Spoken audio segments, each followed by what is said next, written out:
ഇങ്ങോട്ട് വായനശാലയിലേക്ക് സ്വാഗതം.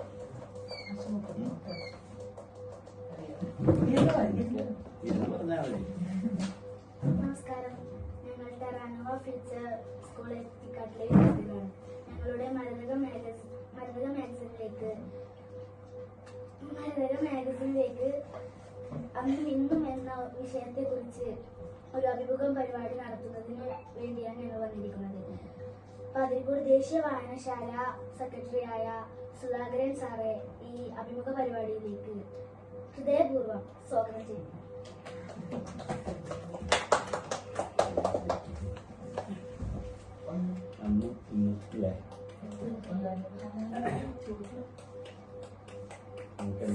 അറിയേണ്ടതെന്നുള്ളതാണ് അല്ലേ? സാറ് ആദ്യം മുതൽ തന്നെ ഈ വായനശാല ഉണ്ടല്ലോ. നമ്മുടെ വിദ്യാഭ്യാസ കാര്യത്തിൽ അന്നും ഇന്നും ഒരുപോലെയാണോ? വിദ്യാഭ്യാസം അന്നും വളരെ മാറ്റമുണ്ട്. വളരെ മാറ്റം എന്ന് പറഞ്ഞാൽ അത്ഭുതകരമായ മാറ്റമുണ്ട്.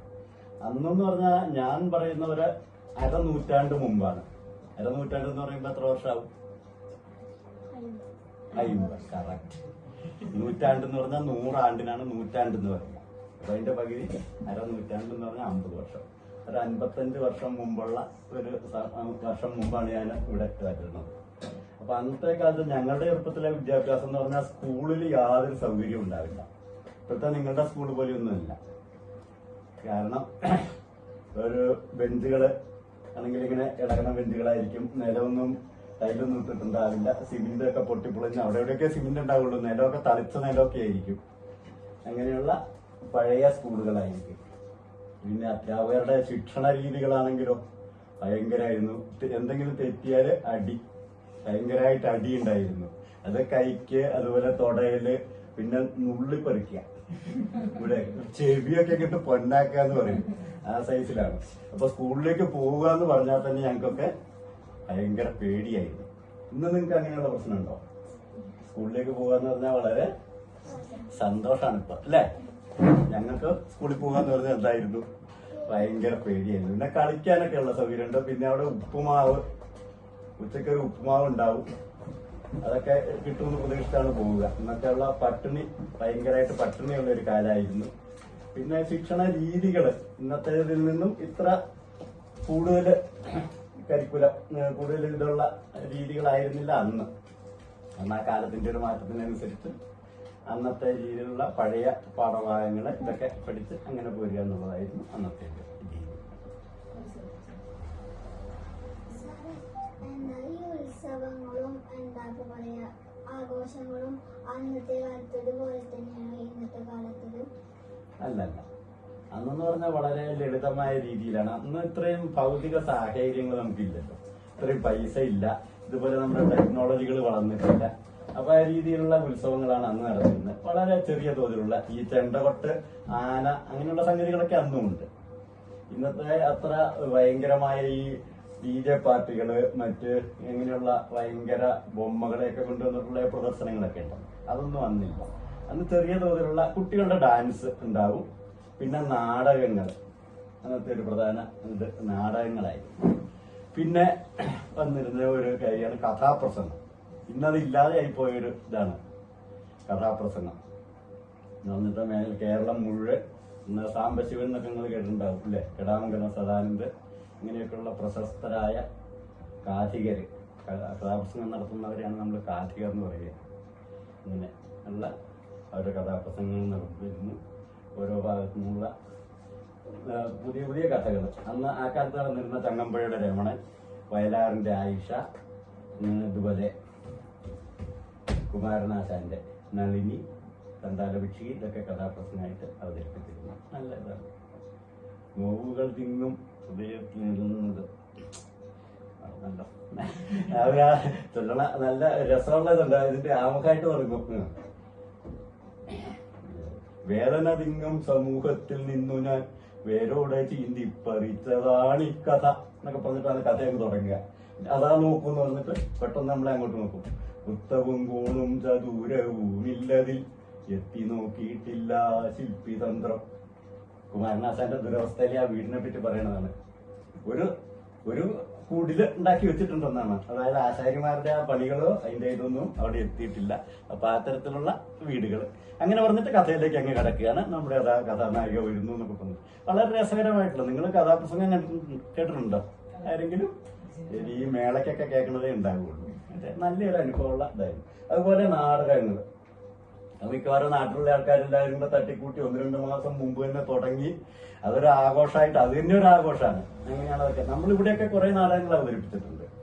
നല്ലൊരു അനുഭവം ആയിരുന്നു നാടകങ്ങൾ. ഇപ്പൊ അതൊക്കെ കുറഞ്ഞു. ഇപ്പൊ അതിന് പകരം ഗാനമേളകള്, പിന്നെ അതുപോലെ ബാലയൊക്കെ ഇപ്പൊ വീണ്ടും ഇല്ലാതെയായി. അങ്ങനെയുള്ള പുതിയ പുതിയ വേഷം. പിന്നെ ഓട്ടം തുള്ളല്, കഥകളി മുതലായ ക്ലാസിക് കലാരൂപങ്ങളൊക്കെ അന്ന് അമ്പലങ്ങളിലൊക്കെ അവതരിപ്പിച്ചു. അങ്ങനെയൊക്കെയാണ് ആ കാലത്തുള്ള ഉത്സവങ്ങൾ. ആളുകൾ തമ്മിൽ കൂടുതലൊരു ബന്ധം ഉണ്ടായിരുന്നു. ഇപ്പോഴത്തെ പോലെയൊക്കെ എല്ലാം നമ്മൾ കോൺട്രാക്ട് കൊടുത്ത് ഇവർ കൊണ്ടുവന്ന് പന്തലിടുകയൊന്നുമല്ല. നമ്മളാളുകളെല്ലാവരും കൂടെ കൂടി അതുപോലെ കവുങ്ങൊക്കെ തലപോയ കവുങ്ങുകളൊക്കെ വെട്ടിക്കൊണ്ടുവന്ന് പന്തലൊക്കെ ഇട്ട് സ്റ്റേജും ഒക്കെ അതുപോലെ ഉണ്ടാക്കി ഒരു പണിയാണ്. ഒരു നല്ല കൂട്ടായ്മ അതുകൊണ്ട് ആളുകൾക്കിടയിൽ ഉണ്ടായിരുന്നു. അതിപ്പോ ഇന്ന് കുറഞ്ഞു വരികയാണ്. അതാണ് ആയിട്ടുള്ളൊരു വ്യത്യാസം. ഇന്നത്തെ കൂടുതൽ നല്ല വർണ്ണശബളമാണ് ഇന്നത്തെ ഉത്സവങ്ങൾ. അന്നത്തെ ഇത്ര തന്നെ വർണ്ണശബളായിരുന്നില്ല. ഇങ്ങനെയാണ് ഉത്സവങ്ങളെ പറ്റി. സാർ, ഇപ്പോഴത്തെ എല്ലാ വീട്ടിലും 1-2 വാഹനങ്ങളൊക്കെ ഉണ്ടാവും. ഇപ്പോ പണ്ടത്തെ വീട്ടില് 1-2 വാഹനങ്ങളൊക്കെ ഉണ്ടാവുമോ? ഇല്ല, പണ്ട് വാഹനങ്ങൾ എന്ന് പറഞ്ഞാൽ തന്നെ വളരെ അപൂർവമായിരുന്നു. നമ്മുടെ ഈ റോഡ് എന്നൊക്കെ പറഞ്ഞാൽ ഒരു മൺ റോഡായിരുന്നു. നമ്മൾ പഴയ കഥകളിലൊക്കെ കാണാൻ ചെമ്മൺ പാതകൾ എന്ന് പറയും. മണ്ണ് കൊണ്ടുള്ള ഏപ്പിക്കാട് നിങ്ങൾ പറഞ്ഞ റോഡ് വെറുതെ മണ്ണിട്ട ഈ റോഡ് ഇങ്ങോട്ട് നമ്മുടെ കാവ്യ ടീച്ചറുടെ വീടിന്റെ അവിടെ വരെ ഉണ്ടായിരുന്നുള്ളൂ. അവിടെ നിന്ന് അങ്ങോട്ട് പാടാണ്. പിന്നെ തോടെ ഇറങ്ങി കയറിയ അവിടെ നിന്ന് അങ്ങോട്ട് റോഡ്. അതുപോലെ നമ്മുടെ ഏപ്പിക്കാടുള്ള ആ മെയിൻ റോഡ് അത് ഈ മെറ്റൽ ഇട്ട റോഡായിരുന്നു, ടാറില്ലായിരുന്നു. അവിടെ വളരെ ചുരുക്കം ബസ്സുകൾ. രാവിലെ 6 മണിക്കൊരു CTC, അത് കഴിഞ്ഞാൽ പിന്നെ 8:30 ഒരു ബസ്, പിന്നെ 10 മണിക്കൊരു മേൽവാഹനം വരും, പിന്നെ 2 മണി കഴിഞ്ഞാൽ ഒരു SRT, പിന്നെ വൈകുന്നേരം ഈ 2 ബസ്സുകൾ തിരിച്ചു വരും. ഇത്രയും ബസ്സുകളേ ഉള്ളൂ. അത് ഇരിങ്ങാട്ടിക്ക് വഴിയേ പോവുള്ളൂ. അവിടെ നിന്ന് അങ്ങോട്ട് പിന്നെ ബസ്സുകളില്ല. അവിടെ പുഴയ്ക്ക് പാലയില്ലായിരുന്നു, വലിപ്പുഴയ്ക്ക്. അവിടെ ഇറങ്ങി കയറിയാണ് പോകുക. നടന്നു പോകണം. പിന്നെ പുന്നക്കാട് ചെന്നാലാണ് പിന്നെ ഒരു ബസ്സിനെ കാണാൻ പറ്റും. പിന്നെ വാഹനങ്ങൾ എന്ന് പറഞ്ഞാൽ അന്നത്തെ ഒരു പ്രധാന വാഹനം സൈക്കിളാണ്. അവിടെ ഇവിടെ ഓരോ വീട്ടിലൊക്കെ സൈക്കിളുണ്ട്. സൈക്കിളുള്ള ആൾ ഇന്നത്തെ മറ്റേ നമ്മുടെ ഈ എൻഫീൽഡ് വണ്ടിയില്ലേ, അതൊക്കെ പോലുള്ള ഗമയിലാണ് സൈക്കിൾ ചവിട്ടി പോവുക. വളരെ കുറച്ച് ആളുകൾക്ക് സൈക്കിളുള്ളൂ. അല്ലാത്തവരൊക്കെ നടക്കുകയാണ്. ഇവിടുന്ന് മേലാറ്റൂർക്കൊക്കെ വളരെ സുഖമായിട്ട് നടന്നു. ഞങ്ങളൊക്കെ പുസ്തകം വാങ്ങാൻ മേലാറ്റൂർ പോയിരുന്നത്. ഞാനവിടെ ലൈബ്രറിയിൽ നിന്ന് പുസ്തകം എടുത്തിരുന്നു, മേലാറ്റൂർ വായനശാലയിൽ. അതൊക്കെ ഇവിടുന്ന് നടന്നു പോവുകയാണ്. നടന്നിട്ടായിരുന്നു. അന്ന് മുഴുവൻ കുട്ടികളും നടന്നിട്ടാണ് സ്കൂളിൽ പോവുക. കാരണം സ്കൂളുകൾക്കൊന്നും ബസ്സില്ല. സ്കൂളുകൾക്ക് ബസ് പോയിട്ട് അത്യാവശ്യ സൗകര്യങ്ങൾ പോലുമില്ല. ബാത്റൂമുകളില്ല. ടീച്ചർമാരൊക്കെ അടുത്ത വീട്ടുകാരെയൊക്കെയാണ് ആശ്രയിച്ചിരുന്നത്. മറ്റേ കുട്ടികളെല്ലാവരും അടുത്തുള്ള റോഡിലെ പറമ്പിൽ എവിടെയാന്ന് അവിടെ പോയിരുന്ന് അങ്ങനെ പൊതുവായിട്ട് മൂത്രമൊഴിക്കുക, അങ്ങനെയൊക്കെയുള്ള യാതൊരു ബാത്റൂമും ഇല്ല, വെള്ളവും ഇല്ല, യാതൊരു സൗകര്യവും ഇല്ല. നമ്മള് അങ്ങോട്ട് പോവുക, അവിടെ ചെന്ന എല്ലാവരും ഇതുപോലെ ഡ്രസ്സ്, അതുപോലെ വളരെ കുറച്ച് ഡ്രസ്സേ ഉള്ളൂ. ഒരു കയ്യുള്ള നിക്കറൊക്കെ ആയിരുന്നു ഞങ്ങൾ ഇട്ടിരുന്നത്. ഒരു നിക്കർ, അന്ന് ഷർട്ടൊക്കെ ഉണ്ട്. നടക്കണ വീടുകളിൽ നമ്മൾ ഒന്നും ആർക്കും ഷർട്ടൊന്നുമില്ല, ചെരുപ്പില്ല. ആർക്കും ചെരുപ്പില്ല. ചെരുപ്പുള്ള വളരെ കുറച്ച് ആൾക്കാരേ ഉള്ളൂ. അപ്പൊ ഈ ഒരു ഇതുണ്ടാവും, ഒരു കയ്യുള്ള ഒരു ഇതുണ്ടാവും, നിക്കർ ഉണ്ടാവും, ഒരു ഷർട്ടും ഉണ്ടാവും. അത് 2 എണ്ണേ ഉണ്ടാവുള്ളൂ. അത് ഒന്നിറക്കിയിട്ടാ മറ്റത്. അതിന് 2 എന്തെങ്കിലും പറ്റിയാ പിന്നെ സംഗതി ഇല്ല. നനഞ്ഞ ഷർട്ടിനും മുണ്ട് ഇതിട്ടുണ്ട്. ഭക്ഷണ രീതിയില് ഭയങ്കരമായ മാറ്റങ്ങൾ വന്നിട്ടുണ്ട്. അന്ന് ഭക്ഷണം എന്ന് പറഞ്ഞാൽ 3 നേരം ഭക്ഷണം കിട്ടുക എന്ന് പറഞ്ഞാൽ അത് തന്നെ ഒരു ആർഭാടായിട്ടുള്ള ഒരു കാലമായിരുന്നു. മിക്ക വീടുകളിലും കഞ്ഞിയായിരുന്നു പ്രധാന ഭക്ഷണം. വൈകുന്നേരം ഒരു നേരമൊക്കെ ചോറുണ്ടാവും, മറ്റു നേരങ്ങളിലൊക്കെ കഞ്ഞി. കഞ്ഞിയുടെ കൂടെ നമ്മൾ ചക്ക, അതുപോലെ പൂള, പിന്നെ തൊടിയിൽ നിന്ന് കിട്ടുന്ന കായ, കറുവത്തും കായ, ചേന, ചേമ്പ്, അങ്ങനെയുള്ള സാധനങ്ങളൊക്കെ ഉപയോഗിച്ചുള്ള കൂട്ടാനുകളാകും. പിന്നെ വൈകുന്നേരം ചിലത്തൊക്കെ ചോറ് ഉണ്ടാവും. അല്ലെങ്കിൽ മിക്കവാറും വീടുകളിൽ വൈകുന്നേരവും കഞ്ഞി തന്നെയാവും. ആ രീതിയിലുള്ള ഒരു ഭക്ഷണമാണ് അന്ന് ഉണ്ടായിരുന്നത്. ഇപ്പോഴത്തെ ഭക്ഷണം പിന്നെ നിങ്ങൾക്കായും എന്നെക്കഴിഞ്ഞും കൂടുതൽ അറിയുക അല്ലേ? ഇവിടുത്തെ ഭക്ഷണ രീതികൾ വളരെയധികം മാറ്റം വന്നു. അന്ന് ഭക്ഷണം ഒരു നേരത്തെ ഭക്ഷണം കിട്ടണമെങ്കിൽ ഭയങ്കര പ്രശ്നം ഉണ്ടായിരുന്നു. അത് നമ്മൾ ആഗ്രഹിച്ചു. അന്നത്തെ ഭക്ഷണത്തിന് അതുകൊണ്ട് എന്തുണ്ടായിരുന്നു? നല്ല സ്വാദുണ്ടായിരുന്നു, നല്ല രുചി, നല്ല സ്വാദ്. അത് എന്തുണ്ടാ വിശന്ന് വലഞ്ഞിട്ടാവും ചെല്ലുക. ചിലപ്പോ നമുക്ക് വേണ്ടത്രയൊന്നും കിട്ടില്ല. കാരണം 5-8 പേരുണ്ടാവും ഒരു വീട്ടില്, ഒരു കുറച്ച് സാധനം കിട്ടിയിട്ടുണ്ടാകുള്ളൂ. അപ്പൊ അതുകൊണ്ട് ഒന്നോ രണ്ടോ സ്പൂണേ ഒരാൾക്കുള്ളൂ. അത് കഴിഞ്ഞ് വേണമെന്ന് പറഞ്ഞാൽ പിന്നെ സാധനം ഇല്ല. അങ്ങനെയുള്ള ഒരു സ്ഥിതിയാണ്. കഞ്ഞി തന്നെയാണെങ്കിലും എല്ലാവർക്കും ഇഷ്ടം പോലെ ഒന്നും ഉണ്ടാവില്ല. അപ്പൊ കിട്ടണ അനുസരിച്ച് എല്ലാവർക്കും വീതം വെച്ച് കൊടുക്കുകയാണ്. അതുകൊണ്ട് അന്നുള്ള കുട്ടികൾക്കൊക്കെ 5-6 കുട്ടികളുണ്ടാവും ഒരു വീട്ടില്. അപ്പൊ എന്ത് കിട്ടിയാലും ഇപ്പൊ ഒരു സാധനം, ഇപ്പൊ ഒരു മിഠായി കിട്ടുകയാണെങ്കിൽ തന്നെ അത് കല്ലുകൊണ്ട് ഇടിച്ച് പൊട്ടിച്ച്, ഞങ്ങളൊക്കെ സ്കൂളിൽ പോകുമ്പോ അങ്ങനെ മിഠായി വാങ്ങിയിട്ട് അതൊരു കടലാസിൽ പോയിട്ട് കല്ലുകൊണ്ട് ഇടിച്ച് പൊട്ടിച്ചിട്ട് എല്ലാവർക്കും ഓരോ പൊട്ട് കൊടുക്കുക.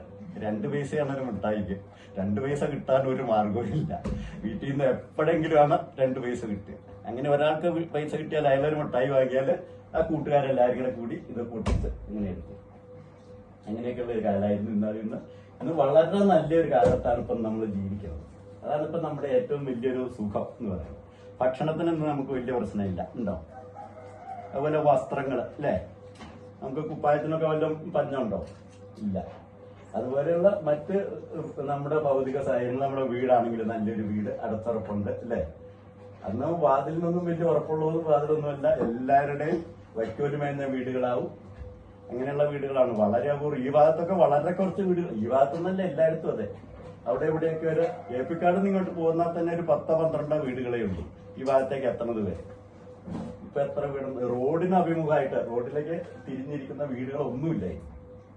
എല്ലാ വീടും പുറകോട്ട് തിരിഞ്ഞ് പാടത്തേക്ക് നോക്കിയാണ് ഇരിക്കുക. കാരണം അന്നത്തെ പ്രധാന പരിപാടി കൃഷിയായി. റോഡൊന്നും ആർക്കും അത്ര ആവശ്യമുള്ള ഒരു കാര്യമല്ല, വാഹനങ്ങളില്ലാത്തവർക്ക്. ഇടവഴികളൊക്കെയാണ് നടന്നു പോകുന്നത്. ഇതൊക്കെയാണ് അന്നത്തെ ആ ഒരു ജീവിത രീതി എന്ന് പറയാം. വ്യത്യാസ തലമുറയായിട്ടില്ലേ ഈ ന്യൂ ജനറേഷനും ഓൾഡ് ജനറേഷനും ഉണ്ടല്ലോ, അതെന്താ വ്യത്യാസം? അത് വ്യത്യാസം എന്ന് പറഞ്ഞാൽ അത് എന്നുള്ള വ്യത്യാസമാണ്. ജെൻസി പിള്ളേര്, നിങ്ങളൊക്കെ ജെൻസി അല്ലേ? വേറൊരു പേരുണ്ടല്ലോ ഈ 2000 കഴിഞ്ഞ് ജനിച്ചവർക്ക്. അങ്ങനെയുള്ള കുട്ടികൾക്കൊക്കെ നിങ്ങളെന്ന് പറഞ്ഞാൽ വളരെ മുമ്പിലാണ്. അതും പണ്ടും അങ്ങനെ തന്നെയാണ്. ഞങ്ങളൊക്കെ ചെറുപ്പത്തിൽ വിചാരിച്ചിരുന്നത് ഞങ്ങളുടെ പുറകിലുള്ള തലമുറ ഉണ്ടല്ലോ, ഞങ്ങളുടെ വാപ്പ ഉമ്മമാര് അച്ഛനമ്മമാരൊക്കെ, അവരൊക്കെ പഴയ ആൾക്കാരാ, പഴഞ്ചന്മാര്, അവരെ ഒന്നിനും പറ്റില്ല, ഇവർക്ക് ഒരു വസ്തു അറിയില്ല. നിങ്ങളുടെ വിചാരം ഇപ്പൊ അങ്ങനെയല്ലേ? ഞങ്ങളെ പോലെയൊക്കെ ഇവരൊക്കെ ഒരു പഴഞ്ചന്മാരാണ്, ഇവർക്ക് ശരിക്കും മൊബൈൽ നോക്കാൻ അറിയില്ല അല്ലേ? മൊബൈൽ എന്തെങ്കിലും കേട് വന്നാൽ നേരേക്ക് കൊടുക്കണമെങ്കിൽ ആര് വേണം? നമ്മൾ വേണം അല്ലേ? നമ്മുടെ മൊബൈലൊക്കെ അങ്ങനെയാ, ഇവരാരെ കൊണ്ടെങ്കിലൊക്കെ ശരിയാക്കില്ല. അപ്പൊ അത്ര വ്യത്യാസം. അറിവിന്റെ കാര്യത്തിൽ വലിയൊരു മാറ്റം വന്നിട്ടുണ്ട് അല്ലേ? ഇതിന് മുമ്പത്തെ തലമുറ അന്ന് മാറ്റങ്ങൾ വന്നുകൊണ്ടിരുന്ന ഒരു 25-30 കൊല്ലം കൊണ്ടായിരുന്നെങ്കിൽ ഇപ്പൊ മാറ്റങ്ങൾ തന്നെ അങ്ങനെയല്ല. ഒരു 4-5 വർഷം കൊണ്ട് നമ്മൾ പ്രതീക്ഷിക്കാത്ത രീതിയിലുള്ള മാറ്റങ്ങളാണ് വന്നുകൊണ്ടിരിക്കുന്നത്. നമ്മുടെ ടെക്നോളജിയുടെ വളർച്ചയ്ക്കനുസരിച്ച് ഞങ്ങളൊന്നും ഫോണ് കണ്ടിട്ടേ ഇല്ല. ഫോണ് കാണുന്നത് ഇപ്പൊ ഈ അടുത്ത കാലത്താണ്. ഞങ്ങളുടെ ചെറുപ്പത്തില് ലൈറ്റ് ഇല്ല, വൈദ്യുതി ഇല്ല. എല്ലാവരും മണ്ണെണ്ണ വിളക്ക് കത്തിച്ച് അതിന്റെ മുമ്പിലിരുന്നാണ് വായിക്കുക, എഴുതുക, പഠിക്കുകയൊക്കെ ചെയ്യുക. അതൊരു 9 മണിയൊക്കെ കഴിഞ്ഞാൽ പ്രശ്നമാകും. ആ മണ്ണെണ്ണ കഴിയാനായി, അത് കത്തിച്ച് വെച്ചിരിക്കണോ എന്ന് ചോദിച്ചിട്ട് വായിക്കാൻ സമ്മതിക്കില്ല, വിളക്കൂതി. അത് കഴിഞ്ഞാൽ വായന കഴിക്കും. അങ്ങനെയാണ്. ഇന്നത്തെ പോലെ നമ്മൾ പഠിക്കുക എന്നുള്ളത്. ട്യൂഷനൊന്നും ഞങ്ങളാരും പോയിട്ടില്ല. ആ കാലത്ത് ട്യൂഷൻ സെന്ററുകളില്ല. ആരെങ്കിലും നിർബന്ധിച്ച്, പിന്നെ കുറച്ച് പൈസയുള്ള ലെവലിലുള്ള ആൾക്കാരൊക്കെ ആരെങ്കിലും ഇങ്ങനെ ഇതായിട്ടുള്ള വിഷയങ്ങൾക്ക്, കണക്കിന്, ഇംഗ്ലീഷിനൊക്കെയാണ് വിടുക.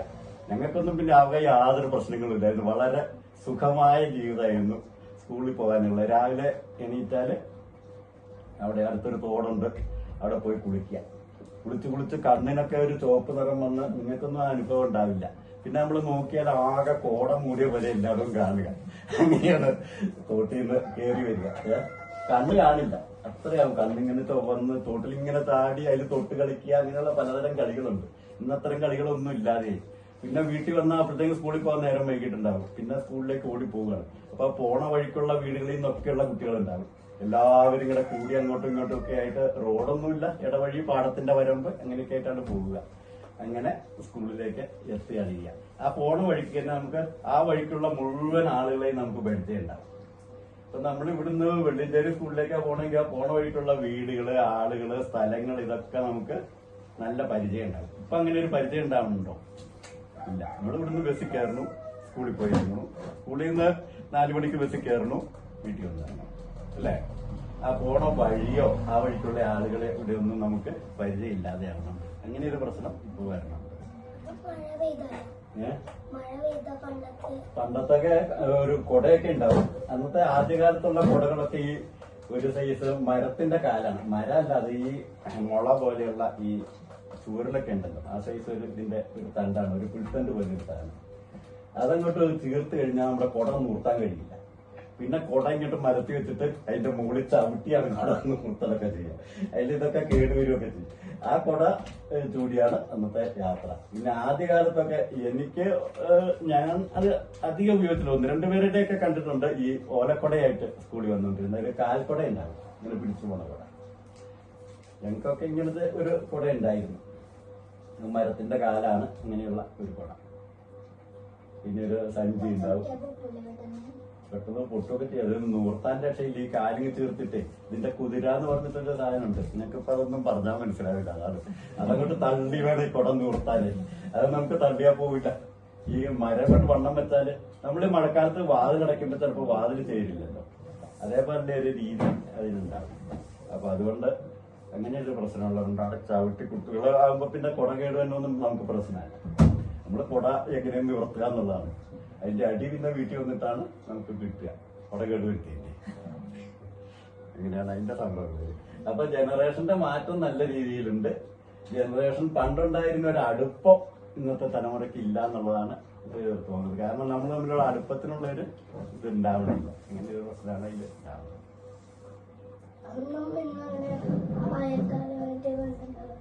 അയൽക്കാരുമായിട്ടുള്ള ബന്ധവും ഈ പറഞ്ഞ പോലെ തന്നെയാണ്.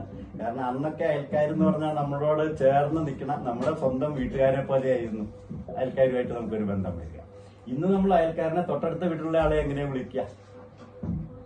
മൊബൈൽ എടുത്ത് വിളിച്ചു അല്ലേ? എങ്ങനെ അയാളെ കിട്ടുള്ളൂ. നമ്മൾ ഇവിടുന്ന് എത്ര ഉറക്കം വിളിച്ചിട്ടും കാര്യമില്ല. ഇത് വാതിലൊക്കെ അടച്ച് TV വെച്ചൊക്കെ ആയിട്ട് ഇരിക്കുകയാവും. പഴയ കാലത്ത് അങ്ങനെയല്ല, മൊബൈലില്ല, ഫോണുകളില്ല, യാതൊന്നുമില്ല. അപ്പൊ ഇവിടെ നിന്നിട്ട് നമ്മൾ ഉറക്കം വിളിക്കുകയാണ്.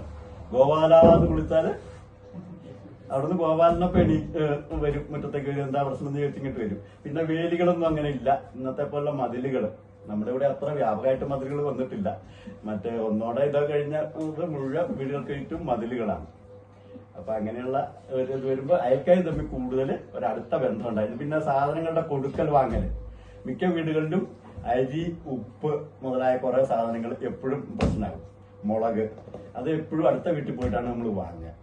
അപ്പൊ അവിടെ പോയിട്ട് കുറച്ച് ചായപ്പൊടി പഞ്ചസാരയൊക്കെ എപ്പോഴും ആരെങ്കിലും ഒരു വിരുന്നുകാർ വന്നാൽ അപ്പൊ തന്നെ വീട്ടില് അവര് അടുക്കള വാതിലിറങ്ങി അടുത്ത വീട്ടിലേക്ക് പോകേണ്ടി വരും. കാരണം ഒരു 4 ആൾക്കുള്ളതൊന്നും ഇവിടെ നമ്മൾ വളരെ കണക്കാക്കിയാണ് ഈ സാധനം വാങ്ങി വെക്കുന്നത്. അധികം ഉണ്ടാവില്ലല്ലോ. അപ്പൊ ആ രീതിയിൽ ഉള്ള ഒരു ബന്ധം എപ്പോഴും അങ്ങോട്ടും ഇങ്ങോട്ടുമുള്ള കൂടുതലൊരു ബന്ധം ഉണ്ടാവും. കാരണം അത് കൂടുതൽ നമുക്ക് ആവശ്യമുണ്ട്.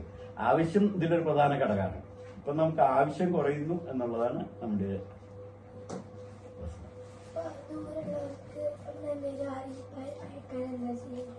ദൂരമുള്ളവർക്ക് നമ്മൾ കത്തയക്കും.